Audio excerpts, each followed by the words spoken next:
We've just finished the first exclusive shoot and sit-down chat with Nolan ahead of her latest book launch, and she's left us feeling uplifted and inspired. Despite going through some dark times during her 72 years, she remains positive and has a strength about her that's rare. Titled New Beginnings, her autobiography follows on from Anne's song, released in 2009, and is packed with explosive and emotive stories. She says, "I just wanted to write my life story, really. It's important for my family to know who I was in time gone by." Anne found fame in the 70s as part of girl group The Nolans, alongside her sisters Colleen, Linda, Maureen, Denise and the late Bernie. Since then, she's navigated turbulent years to say the least, having battled cancer twice and endured a 4-year feud with her sisters.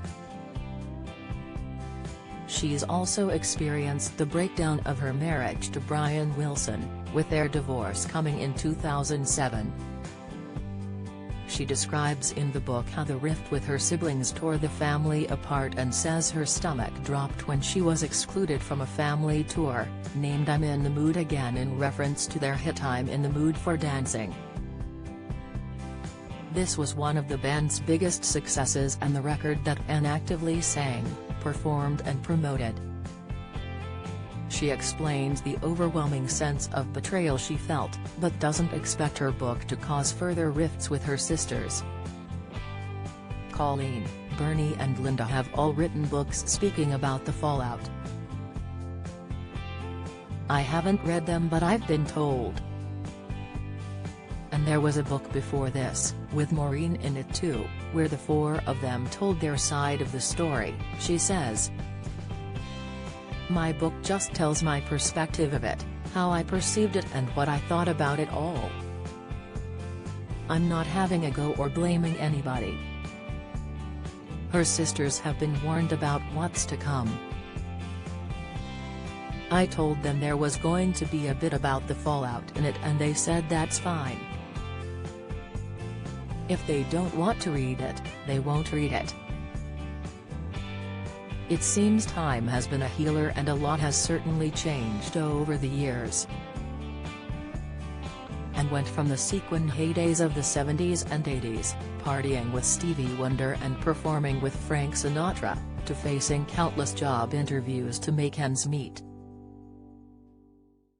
"I went for every job," she tells us, in a bid to bring home a steady income for her daughters, Amy and Alex. She even sold David Essex merchandise at one of his Blackpool shows. People would come up and say, "Are you one of the Nolans?" They'd ask, "Why are you doing this?" Anne eventually secured a 9-to-5 office job with an insolvency company, where she stayed for 16 years. She says, "It saved my life at the time. It was regular work, a regular income." There have been events in Anne's life that have changed her forever, and losing her sister Bernie was one of them. Reflecting on the death of her sister in 2013 to breast cancer, she says, "There's not a day that goes by when I don't think about Bernie, yet life still goes on." And Anne's a testament to this. She was first diagnosed with cancer in 2000, after finding a lump in her right breast. She won her battle against the disease with her then-husband Brian by her side, but during the COVID pandemic, it came back. "Almost 20 years later, to the day, I found the second lump," she tells us. "I was in the shower and felt it, this time in my left breast, and sort of dismissed it, which I shouldn't have done. The next day though, I thought, it's still there. I went to my doctor, who sent me to a fantastic breast care clinic in Blackpool. I kind of knew, I could tell by the doc's reaction. They did lots of tests and it was." She says she has now come full circle and counts her blessings, and tells us it was an out-of-body experience to know she had it again. It's as if you're looking down on somebody else and they're talking to someone else because your mind thinks, I don't want to hear this. Just weeks after discovering her cancer had returned, and sister Linda was given the news that her cancer was back too. Mine was a new cancer, but Linda's had metastasized, she tells us.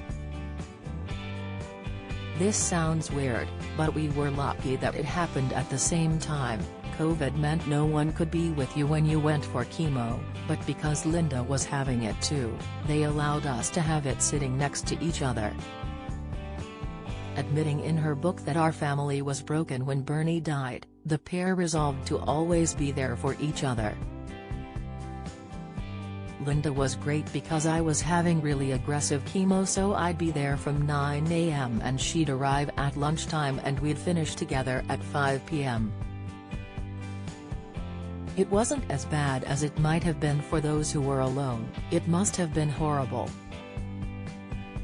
Cancer is such a lonely time for the person suffering, no matter how many people are around. But you've got to get on with it, there's nothing you can do.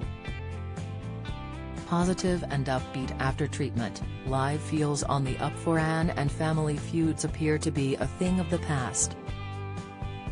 My sisters and I are really great friends. We've done 3 cruises together since the argument, so we're back on track, she says. When you're family, you may fall out, but even at the time when we didn't like each other very much, we still loved each other. It's an emotion you can't help. We see each other all the time and it was something that happened in our professional lives, but we've never ever fallen out about anything in our personal lives. It was a shame it happened, but it happened and we're over it now. Proving family can stand the test of time, the sisters rallied together in their darkest days. When we found out Bernie's cancer had come back, we forgot that we weren't speaking because we were there for her, Anne says. Losing Bernie has made sister Linda consider how the rest of her life might pan out. Linda talks about her passing and we all quieten her thoughts down, saying, let's not talk about dying and all that, because who knows what's around the corner. There might be a vaccine for cancer. Linda has spoken out recently about trialing new drug tucatinib, a targeted therapy which interferes with how cancer cells grow, to give her more time. Anne remains candid. We always say we could get hit by a bus tomorrow, but she has spoken to us about it, like, when I'm gone, or, if I'm not here next year. Life is for living, and no matter the glitz and glam, the heartbreak and upset, Anne certainly knows where to find the joy in her life these days. I'm happiest with my daughters and grandchildren, they're my absolute world.